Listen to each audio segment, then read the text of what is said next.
Today I'm going to show you how to create this tin foil style text effect in Affinity Designer. I upload Affinity tutorials every Friday and Adobe tutorials every Monday, so be sure to subscribe for more content like this. If you are new here, my name is Erin, a formerly self-taught designer turned university professor with 10 years of experience working with clients.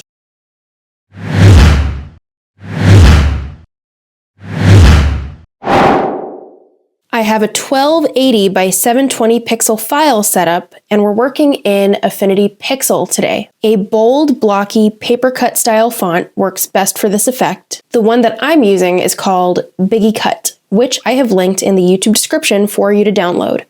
Oh, and while you're down there, give this video a thumbs up to support the channel. First things first, let's select the text and recolor it to 50% gray. You can just look for this L that stands for lightness and type in 50. Now go to Pixel, New Fill Layer, set this new fill to black, and move it so that it sits right under your text. Select the text layer, and at the bottom of the Layers panel, click the FX icon. Check Bevel and Emboss, set the type to inner, unlink radius and depth. I'm setting my radius to 80, my depth to 250, and the softness to 3 pixels. Set the profile to the second option at the bottom. Set the azimuthal to 150 degrees and leave the elevation at 45. Bring your highlight to 50% opacity and bring your shadow down to 50% opacity. Close this window, click the pasteboard to deselect any selected layers, and then hit D on your keyboard to set your foreground and background color to its default setting. At the bottom of the Layers panel, create a new pixel layer, set the blend mode to reflect. Now go to Pixel, Filters, Noise, Perlin Noise. If you are used to working in Photoshop, Perlin Noise is the equivalent of the clouds filter. The settings here don't really matter, just play around with the sliders until you get to a texture that starts to feel like the reflections we see in tinfoil. Hit apply, and then set the opacity to 25%. Now go to Pixel, New Fill Layer, grab your fill tool, drag it from left to right while holding down Shift, and create a white to a light gray gradient. Set the blend mode to color burn. At the bottom of your Layers panel, click on this circle icon to add a new adjustment layer and select Gradient Map. Set the left color stop to black, set the right color stop to white, and set the middle color stop to a cool gray.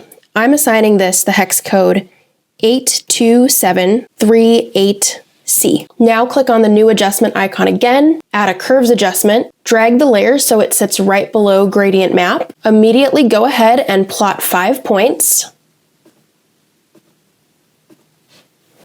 Create a curves graph that looks something like this. And if you're enjoying this tutorial so far, please take a moment to subscribe as I make content like this every single week. Alright, so this last effect I'm going to show you is destructive, and it will convert your text layer to a pixel layer.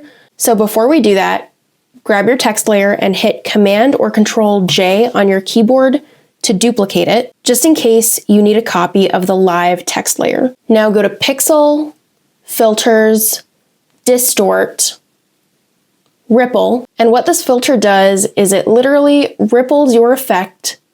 So we're going to use this to mimic the malleable qualities of tinfoil.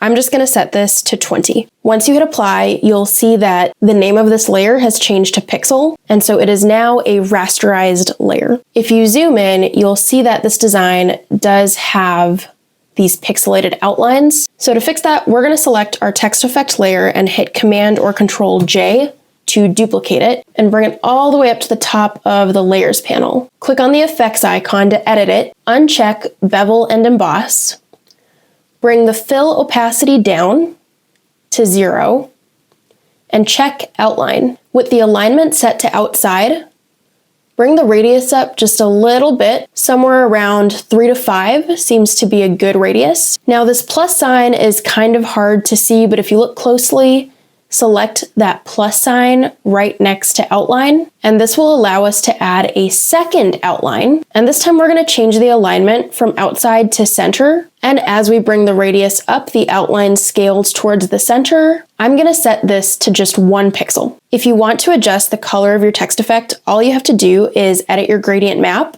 select the middle color stop, and select some different swatches to play around with the colors. For a more realistic look, the less saturated colors down at the bottom of the swatches work pretty well for this effect. I hope you enjoyed this tutorial. I am fairly new to Affinity Designer, so if you have any feedback or video suggestions, please let me know in the comments down below. Thank you for watching.